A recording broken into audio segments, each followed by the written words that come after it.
This podcast is produced by the Harwood Productions Podcast Network. To learn more about the network and to find more of our shows, visit us online at www.harwoodpodcast.com.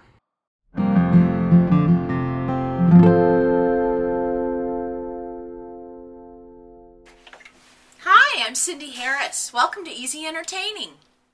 If you're looking for something a little different than beef or turkey for your holiday dinner, try this pork rib roast with apple cider gravy. Now, when you go to buy a pork rib roast, they look something like this, and you usually tell the butcher how many ribs you would like, and I always figure one per person. Now, this also makes great leftovers, so if you want leftovers, include a couple of extra ribs for the next night. Then I'm just going to put that in a large roasting pan, and I'm going to get some herbs, and I've got 10 sage leaves, and I've got 4 sprigs of thyme.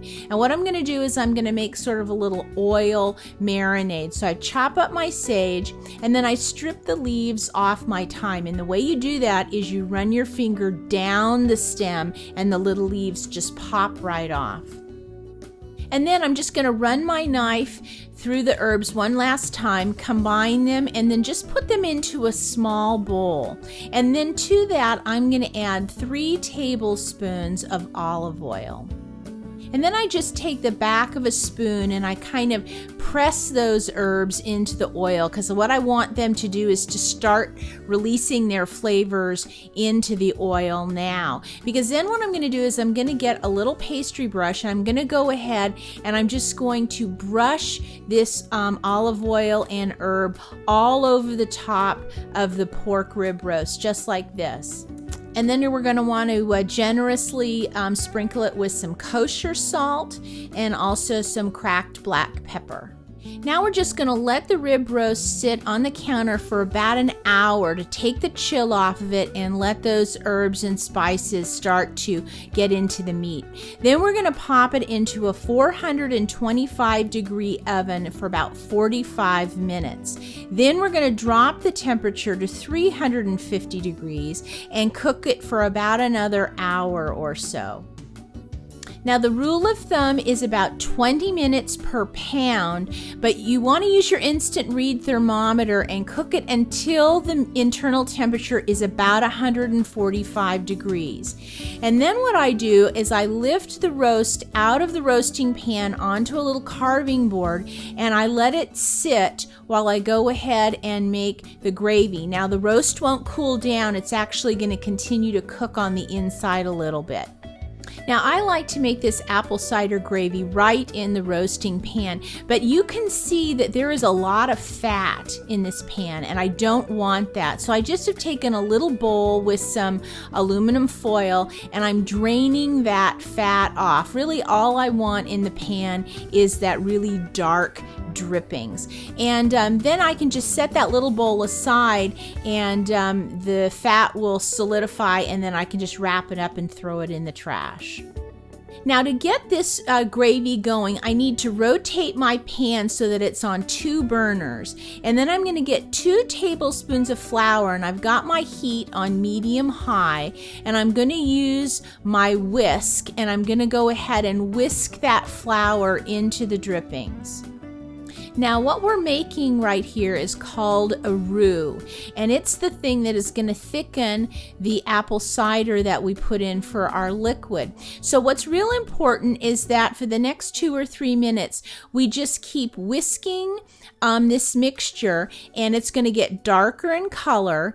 But more importantly, at some point, the flour and the drippings are going to come together, and they're going to start bubbling together. And we wait until that moment to start adding our liquid. Now, if you look here, I'm starting to see some bubbling in the pan. So I'm going to get a 1.5 cups of fresh apple juice, but I'm just going to put about a tablespoon or so at a time in. And you'll notice not very much liquid, but I want to stir, stir, stir with my whisk so that I can easily start mixing that roux in with the liquid. If I were just to pour all the liquid in at once, it would be very lumpy and not at all what we're going for. So you just go a little bit at a time and whisk, and you can see that it starts to come together really, really nicely. And once you start to see that it doesn't look like we're going to have any lumps, that the flour is dispersing nicely into the liquid and it's starting to cook, then we can just go ahead and add the rest of the apple juice. And then I add 1 additional cup of some chicken broth.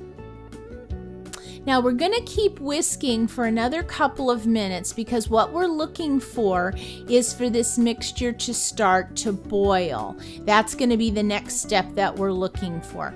So as we're going along, pretty soon you're going to start to see some bubbling going on, just like this. And that means that things are going to start thickening up pretty quick-like. And you can see all that steam starting to come off. That means that this is really going to start cooking. So at some point, we're going to go ahead and we're going to stop using our whisk and we're going to transfer over to a heat-resistant spatula because we'll be able to actually get more surface area off the bottom of the pan by using this. It's really important that we keep this mixture moving at this point because if we were just to let one area get really thick and the other area not, again, we're going to have that lump. So as long as you just keep the mixture moving, this will turn out to be a really smooth and delicious gravy.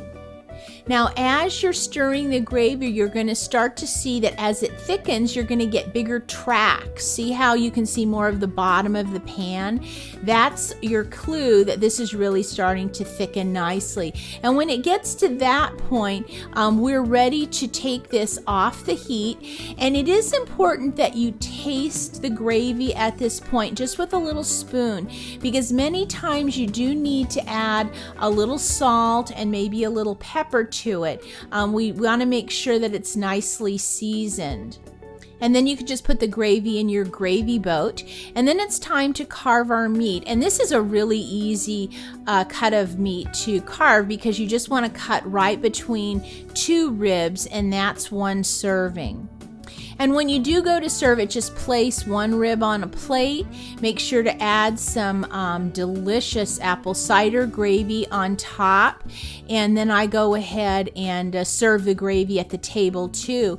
And if you're looking for a side dish, try my autumn mashers. They're fantastic with this meal.